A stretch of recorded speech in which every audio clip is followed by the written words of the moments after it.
بسم اللہ الرحمن الرحیم۔ ایک مرتبہ مشرکین مکہ اور کفار عرب نے حضور علیہ الصلاۃ والسلام کے بارے میں کچھ نازیبا الفاظ کہے، کچھ ہلکے الفاظ استعمال کیے، جنہیں سن کر شاعر رسول دنیا اسلام کے پہلے نعت خواں سیدنا حسان بن ثابت رضی اللہ تعالی عنہ کا دل بہت دکھا۔ آپ نے جب وہ باتیں سنی، الفاظ سنے، تو حضور کی بارگاہ میں حاضر ہو کر عرض کرتے ہیں، یا رسول اللہ، یہ جو آپ کے دشمن ہیں، آپ کو نہ ماننے والے، آپ کا کلمہ نہ پڑھنے والے، یہ آپ کے بارے میں بہت عجیب باتیں کرتے ہیں، بڑے ہلکے الفاظ استعمال کر رہے ہیں۔ آج میرا دل کر رہا ہے کہ میں انہیں بتاؤں کہ میرے نبی کی شان کیا ہے، میرے نبی کا مقام کیا ہے۔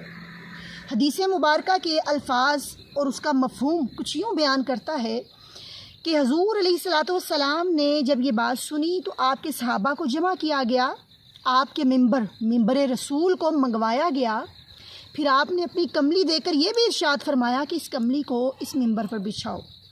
اگر میں اپنے الفاظ استعمال کروں تو یقیناً منظر یہ ہوگا کہ صحابہ کو بلایا گیا ہوگا، ممبر رسول بچھایا گیا ہوگا، اس کو کالی کالی کملی سے سجایا گیا ہوگا، پھر حسان بن ثابت کو اس ممبر پر بٹھایا گیا ہوگا۔ کیوں؟ تاکہ دنیا والوں کو پتہ چل جائے کہ جو میرے نبی کی شان بیان کرتا ہے، ہمارے آقا کا مقام اور عظمت بیان کرتا ہے، اسے عزت دینا اللہ اور اس کے رسول کی شان کا شیوا ہے۔ پھر جب حسان اس ممبر پر بیٹھے تو رب کعبہ کی قسم، حسان بن ثابت نے اس ممبر پر بیٹھ کر اس کا حق ادا کر دیا۔ کیا خوب فرمایا، وَأَحْسَنُ مِنْكَ لَمْ تَرَ قَطُّ عَيْنِي۔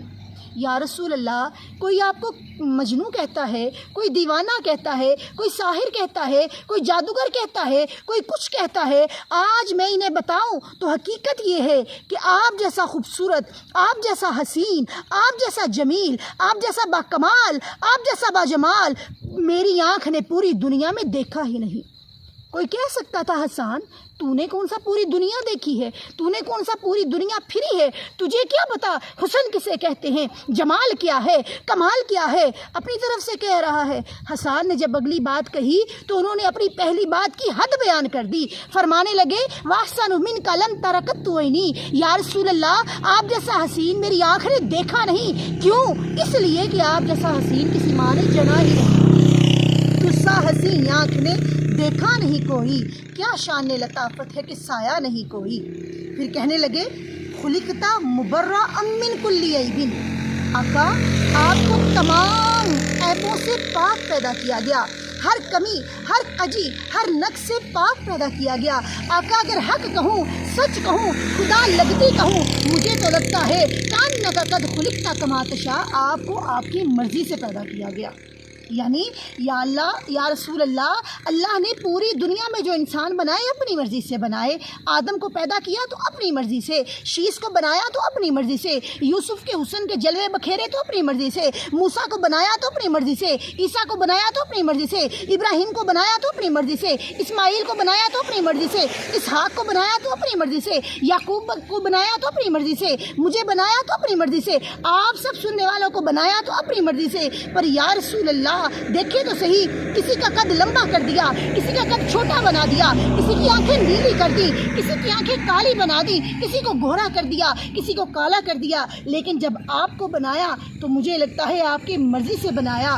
وہ اس طرح کہ چہرہ والضحیٰ کا بنا دیا، زلفیں واللیل کی بنا دی، سینہ علم نشرہ کا لگا دیا، پیشانی توحا کی لگا دی، یاسین کے دندان لگا دیے، یا دلہ کے ہاتھ بنا دیے۔ گویا یا رسول اللہ، مجھے تو لگتا ہے کہ رب آکھیا میرے محبوبہ، دس کہو جیا تینوں بناؤ نائیں، جویں میرے محبوب دا جی چاوے، اسا اوہو جیا ہی سجاؤ نائیں۔ محبوب آکھیا ایہو جیا بنا مولا، میری جان جہان دی جان ہووے، پاویں تو بولے پاویں میں بولاں، ساڑے دوواں دی اکو ہی زبان ہووے۔